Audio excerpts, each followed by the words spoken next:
Today on Papa's These Bees, we're going to look at the horizontal hive and do a little quick inspection on it to see how they're doing. I have a feeling they're doing pretty good, but I want to get inside and make sure. I apologize. There's no audio with the video. For some reason the microphone must not have been turned on, so we don't have it. So I'll do a voiceover for the whole video, and hopefully it won't be too boring for you. So here we go. First thing we'll do is, of course, you open up the lid on the horizontal hive. Everything runs horizontal. All the frames run horizontal. I've got a little feeder here that I put on when I first put them in there, and I'll move that. I have left that on simply because I have a hole in the top of the cover, which I'll cover. You put something on that to cover it up later, but for now I'm just leaving it that way. So we'll take that cover off after smoking them to kind of calm them down a little bit. We'll take this cover off and start looking at the bees. There are a lot of bees in this hive. They have really exploded. I started out with about 7 full frames of bees, and now we're up to about 10 or 12. Here's the first frame. And as you can kind of see, there's good honey across the top. There's kind of a rainbow effect, honey across the top. And then below that, you'll have uncapped brood, eggs, and some pollen, hopefully. So we'll just kind of go through these frames. I'm looking for the queen if I can find her. If I don't, I'm looking for a good brood pattern. So we'll just keep going. Again, a lot of bees on here. Unfortunately, when you have a lot of bees and you try to pick up a frame, you're more than likely gonna squish one. And when you squeeze one, they're gonna sting you. And so I got stung a few times on the thumbs during this video. So I cut most of that out, but you can see there's just an awful lot of bees in there, and they're doing well. This horizontal hive is really doing well. Thank horizontal bees for helping me get this hive. The third frame, we're about the point where I'm hoping I'll find the queen. So I'll pull this frame out, and it's going to be full just like the others, I'm sure. Lots and lots of bees. And sure enough, there's the queen. She's a big, pretty girl, doing well. So we'll go on a little bit more and look for some good brood pattern. Kind of look in there to see if I can see any eggs. It's pretty hard to see with eggs with the veil on and everything, but I always try to do that, see if I can kind of get a determination if she's laying eggs. These bees were really kind of feisty today. You can see they're flying all over the place. So we'll continue to go through this and decide how far we want to go. I'm definitely not going to go all the way across. What I will do here, you'll notice I'll go in what would be equivalent to about an 8-frame box of bees, and then I'll go to the other side again, which is one of the differences, one of the things it's different about a horizontal hive. So I want to scoot it all back together and put the frames all back in there from this end, and then I want to move to the other end and to kind of do some exploring as well.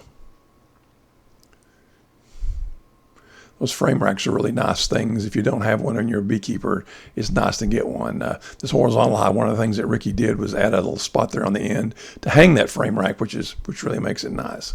So now, as I said, we're going to move the follower board here, which is the one that separates the storage area, or a second hive if you want to put it, from the active frames. So I'm looking here, and this is the farthermost frame out at this point, and there's just nothing there. Now this green frame, if you'll remember, we've talked about before, it's drone comb or drone frame. You can see that the hexagons there are larger than the standard frames, and this is to allow a queen to, after they put wax on these, build these out, allow a queen to lay drones in there, and drones take longer to emerge than either queens or worker bees. And so therefore it's a good part of integrated pest management. As soon as they cap those, but just before they cap them, the varroa will get down in there, and the varroa likes those because they take so long. So once you'll take that green frame out once it gets all capped, and then what we'll do is we'll freeze that frame and kill the varroa inside.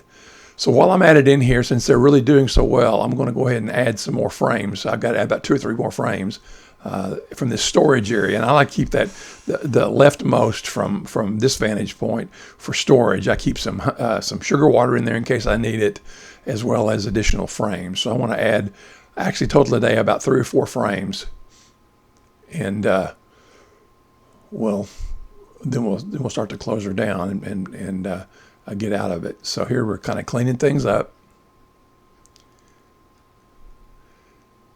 And I'm going to put the top cover back on, and then I'll put that feeder back on just for temporary sake. I'm going to squish those bees, or shake those bees off so I don't squeeze them or squish them. Even though there's a lot of bees in there, I don't like killing bees if I don't have to. It's one of the reasons why I use a sugar roll instead of a alcohol wash for testing for varroa.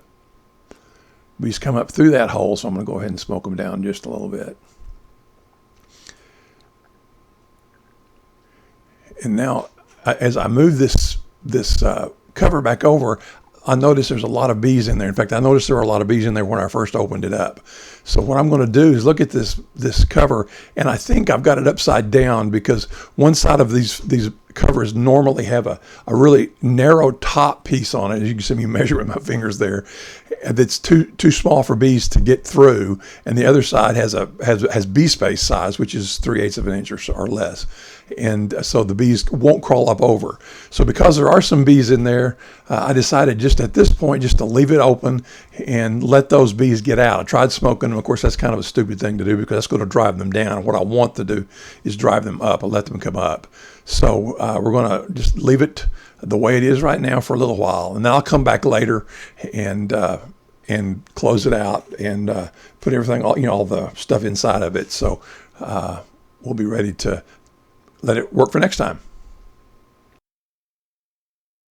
Okay, well, there you have it. Kind of a boring day, but it was good to get in there and see how the bees are doing. It's always fun to get in and look at the bees, and especially when you find the queen. That made the day there, just finding the queen. So, well, until next time, please, if you would, hit the subscribe button. The subscriptions really help us kind of know how you're doing. Hit the like button if you like the video. Ring a little bell there to let us, you'll be notified when we put a new video out. Thanks again for watching. Come back soon. We'll do some more. Thanks.